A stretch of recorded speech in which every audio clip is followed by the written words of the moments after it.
This is Garis Masculist MGTOW flyers, that is 2 3-page essays on the themes of masculism and MGTOW, written by and read aloud by Prof. Dr. Hugo de Garis. This is flyer number 719, entitled Microsoft's Copilot's View of de Garis's Masculism. Description. This flyer consists of a cut and paste copy of a detailed report generated by Microsoft's Copilot, that is, the artificial intelligence based chatbot that has recently provided a new service of creating a detailed report on a user-defined topic, in brackets, prompt, that takes 10 minutes of computer thinking time to generate. I found it so worthy that I included here, cut and pasted, not even edited nor spell checked by me, which saved me a lot of time. Now, the flyer itself, in 3 parts. It was longish.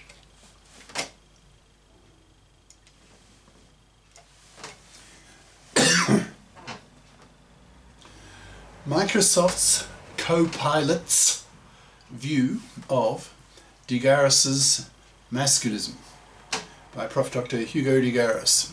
Prof. Hugo de Garis at yahoo.com. Website profhugodegaris.wordpress.com. Recently, that's August 2025, Microsoft added a feature to its artificial intelligence-based chatbot Copilot that takes 10 minutes of computer thinking time to create a detailed presentation of some topic of the user's choosing. Out of narcissistic curiosity, I idly typed in the topic, quote, Hugo de Garis's Masculist Ideas, and got back such a detailed report that I felt it worthy enough to cut and paste it directly into this Masculist flyer, and encourage you to use this fabulous new example of artificial intelligence. Here it is. I didn't even have to spell check it, which is something I always have to do with my own typing. And here's the prompt. Hugo de Garis's Masculist Ideas. And the report itself, so this is now the cut and pasting. Hugo de Garis's Masculist Ideology, comprehensive report. Item 1. Overview of Hugo de Garis's Masculist Ideology. Hugo de Garis, an Australian researcher turned futurist, is renowned for his work in artificial intelligence and his pivot into masculist theory, advocating for men's liberation from systemic man-slavery to women. De Garis coined masculist in the 70s and has since anchored over 600 2 to 3-page flyers, in quotes, addressing themes of masculism, that's men's lib, and MGTOW, men going their own way. Through videos, essays, and a freely downloadable e-textbook, he seeks to raise bi consciousness, the recognition that gender oppression is reciprocal, and to counteract genocentric legal and cultural biases. His core message, masculism is not simply male feminism, but a distinct movement to secure equal rights and responsibilities for men and women alike. Masculism focuses on the legal, social, educational, and reproductive disadvantages men face in modern Western societies. De Garis argues that while feminism achieved tremendous gains, voting rights, workplace equality, reproductive autonomy, it overshot into genocentrism, leaving men vulnerable to unfair divorce laws, paternity obligations, and cultural denigration. By reclaiming the narrative around men's roles, masculism demands reforms such as the PARA, that's paternity rejection right, joint custody by default, and educational advocacy to ensure women become financially independent persons, that's FIPs, rather than perpetual fluffies. De Garis's ideology intersects heavily with the MGTOW movement, which decouples romantic and reproductive commitments from men's identity. But he maintains that political activism is crucial to systemic change. Item 2. Concept of manslavery. Manslavery is the Garis's term for the traditional gender role requiring men to be perpetual providers, that's man-slaves, to women and children.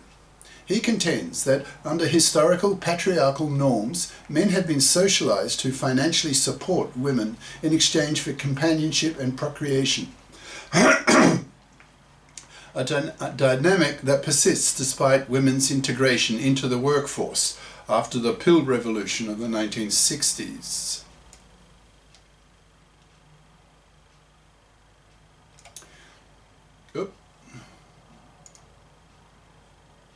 Hold on.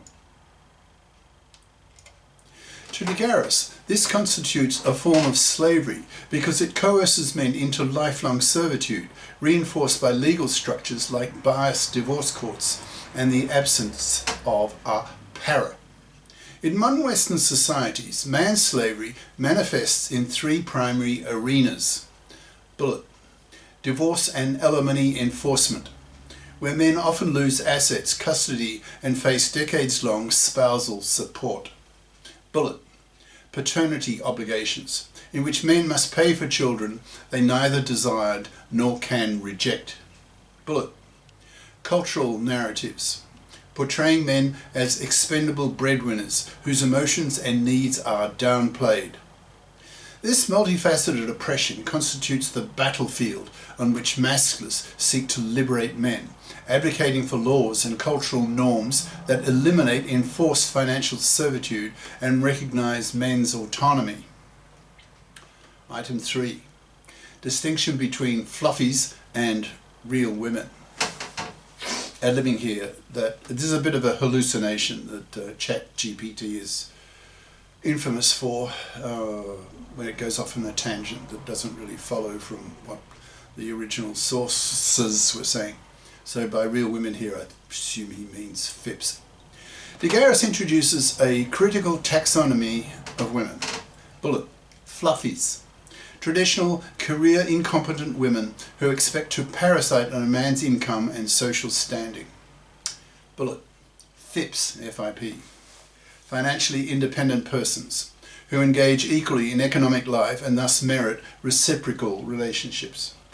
Fluffies are labelled as, quote, parasitic, immoral, manslaving vermin, and deemed societal adversaries until they become FIPS by gaining skills, education and career competence. This dichotomy underscores masculism's educational advocacy, urging women to pursue STEM, S-T-E-M, that's science, tech, engineering, math, and other high-earning fields to qualify as acceptable partners. In this framework, only FIPS can participate in twee-tweffing, that's two apartments, two FIPS. A relationship model where each partner maintains financial independence and shares living space on a rotating basis, eliminating divorce trauma and man-slavery risks. De Garis extends this distinction to critiquing fluffy feminists who absorb feminist rhetoric but retain fluffy expectations of men as providers. He calls for a bi-conscious feminism that recognizes men's oppression and relinquishes female parasitism. Until fluffies convert into FIPS, masculists and MGTOWs will refuse romantic engagements, precipitating a population crash that pressures gender reform. Item 4. Genetic claims about men's systemic disadvantages. De Garis occasionally invokes genetic arguments to highlight innate male traits and variances that contribute to systemic disadvantages. Drawing on researchers like Prof. Rushton, that's R-U-S-H-T-O-N, he suggests that men have a marginally higher average IQ, 3 to 4 points, and greater variance, 10%, than women, leading to overrepresentation at both elite and subservient ends of cognitive distributions. However, primary and secondary education, dominated by female teachers espousing feminist ideology, systematically undermines male confidence and discourages boys from academic pursuits, especially in STEM fields, thereby neutralising any genetic advantage. These claims serve to reinforce masculism's call for school reforms, including bullet, male-balanced curricula that challenge anti-male biases. Bullet, encouraging male-oriented learning styles, such as competitive projects or risk-taking experiments. Bullet, training female teachers in masculist perspectives to prevent ideological indoctrination. While some critics view these genetic assertions as controversial, Garis frames them as scientific evidence, demanding educational advocacy to rectify male marginalisation. This is the end of part 1.